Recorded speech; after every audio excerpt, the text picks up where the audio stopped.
लालू यादव के दिल्ली के घर घोटाले और भ्रष्टाचार के आरोपों के कारण हाथ से निकलते नजर आ रहे हैं।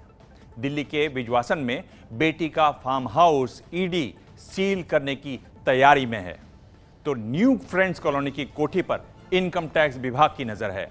इसे फर्जी कंपनियों के पैसों से खरीदने का आरोप लगा है।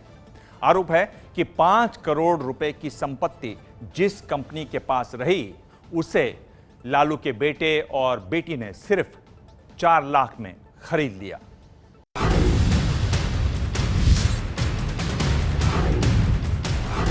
लालू प्रसाद यादव और उनका कुनबा बेनामी संपत्तियों के जाल में घिरता ही जा रहा है। लालू परिवार से जुड़ी एक और संपत्ति फर्जी कंपनियों के जरिए खरीदे जाने का पता चला है। दिल्ली की पॉश न्यू फ्रेंड्स कॉलोनी की D1088 कोठी है ये।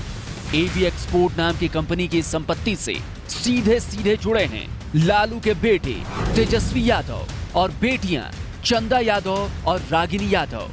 इनकम टैक्स विभाग की रिपोर्ट कहती है कि करोड़ों की यह संपत्ति लालू के परिवार के पास सिर्फ 4 लाख रुपए में आ गई।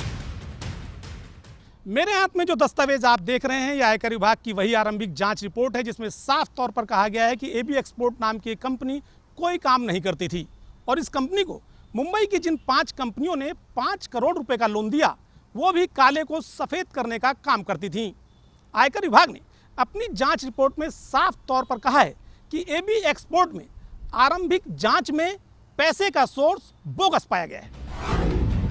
तो बेनामी संपत्ति के इस खेल में सबसे पहले सामने आती है एबी एक्सपोर्ट नाम की कंपनी, जिसके नाम दिल्ली की आलीशान संपत्ति है।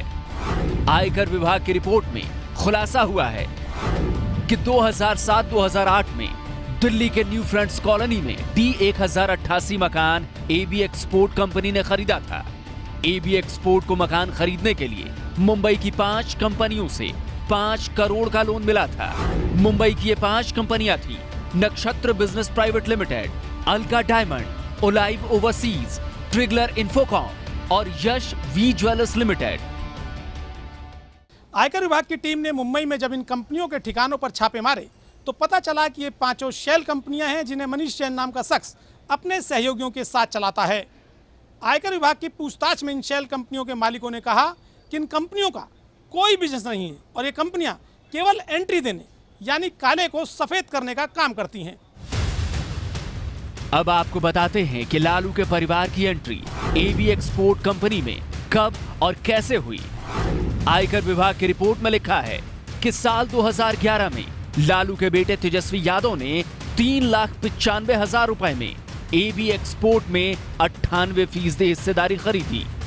2015 में लालू की बेटी चंदा ने महज 5,000 रुपए में कंपनी के 2% शेयर खरीद लिए।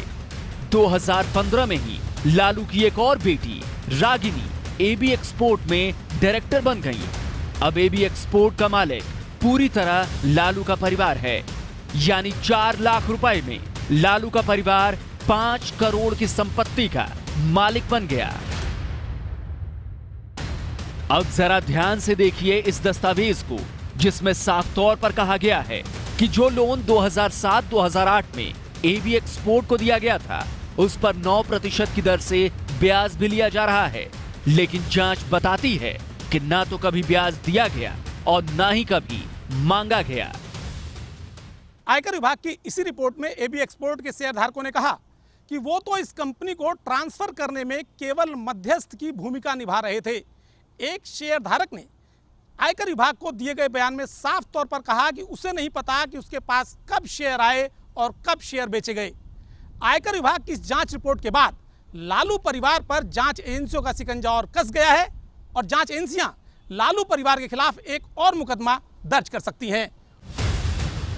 लालू परिवार पर शिकंजा प्रवर्तन निदेशालय यानी ईडी का भी कस रहा है। लालू की बेटी मीसा और दामाद शैलेश का दिल्ली के बिजबासन इलाके में मौजूद फार्म हाउस ईडी जब्त करने की तैयारी में है। आरोप है कि इस फार्म हाउस को खरीदने का पैसा भी फर्जी कंपनियों के जरिए आया। दिल्ली से ओम प्रकाश तिवारी की रिपोर्ट। ये है एबीपी न्यूज, आपको रखे आगे।